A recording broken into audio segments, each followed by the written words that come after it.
अभी श्रीलंका में जो स्थिति बनी हुई है आर्थिक आपातकाल वाली, वो ऐसे ही नहीं होगी। आज उसके पास विदेशी मुद्रा भंडार नहीं है ताकि वो कुछ सामानों का आयात कर सके और अपने देशों के लिए। तो आप ये सोचते होंगे कि श्रीलंका में हालात अचानक ऐसे नहीं हो गए।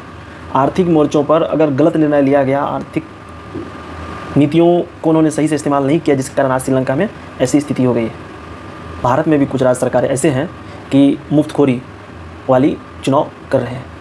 आज आप ये सोचिए कि इलेक्शन के टाइम में वादे कर देते हैं कि मैं ये फ्री में दूंगा, ये फ्री में दूंगा, ये फ्री में दूंगा, ठीक है, पर उसके हालात तो जान लीजिए कि आप फ्री में देंगे।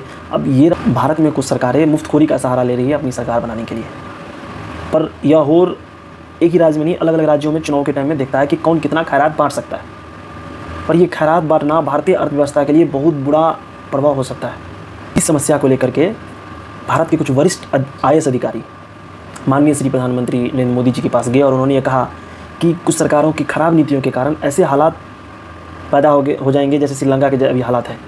तो इससे भारतीय अर्थव्यवस्था को बहुत बड़ा नुकसान होगा। इसलिए हमें सतर्क रहने की बहुत आवश्यकता है। कुछ समय से यह सुनने में आ रहा है कि राज्य सरकारें पूंजी निवेश न करके ऋण लेकर के अपना काम चला रही है।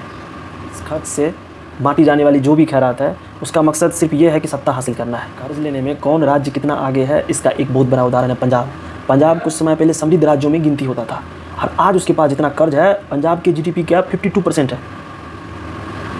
पंजाब के GDP का 52% कर्ज अभी पंजाब के ऊपर है।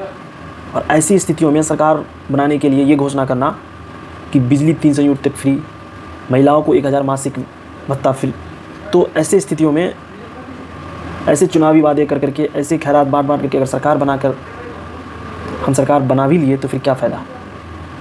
कर्ज बढ़ते जाएंगे और हमारे राज्य का, जो भी राज्य का होगा खजाना, सरकारी खजाना घटता जाएगा।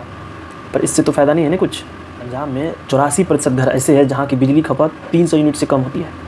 अब आप सोचो कि जब सरकार 300 यूनिट फ्री ही कर देगी तो 84% घर में बिजली का बिल आएगा ही नहीं और बिजली की खपत तो होगी ही नहीं, एक तरह समझिए पैसे सरकार की नज़र में।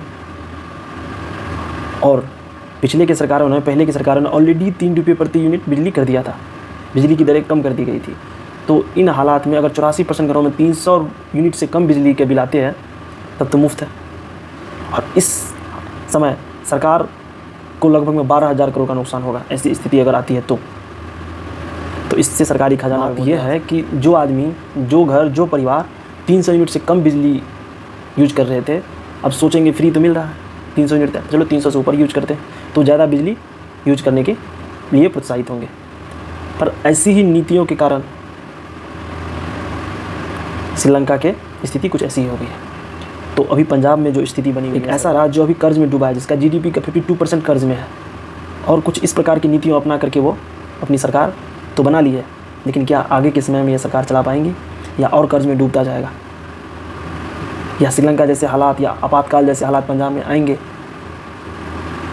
सरकार चुनावी वादे तो करती है लेकिन यह नहीं देखती है कि क्या अभी जो राज्य में सरकारें हैं, कितना राज्य में राजकीय खजाना जो है उसमें कितना पैसा बचा हुआ है, कितना हम आय के समय में यूज़ कर सकते हैं, क्या कितनी नीति ला करके हम आय के लिए काम कर सकते हैं। पर ये नहीं करेंगे, बस चुनावी मुद्दा लेकर के सरकार बनाएंगे। सरकार पब्लिक को क्या, पब्लिक फ्री दे करके वोट देती है, पर ये तो सही नहीं है ना। इससे तो नुकसान होगा ना, इससे नुकसान राज्य को तो होगा ही, इसके बाद पूरे देश को नुकसान होगा ना। इसलिए इन सब बातों को ध्यान रखते हुए सरकार को, भारत सरकार को ऐसी ऐसी नीतियों अपनाने वाले राज्यों पर हमेशा कड़ी नज़र रखना चाहिए ताकि हालात बद से बदतर न हो। अगर आपको हमारा यह बात अच्छा लगे तो ज़रूर सब्सक्राइब कीजिएगा, लाइक कीजिएगा। धन्यवाद।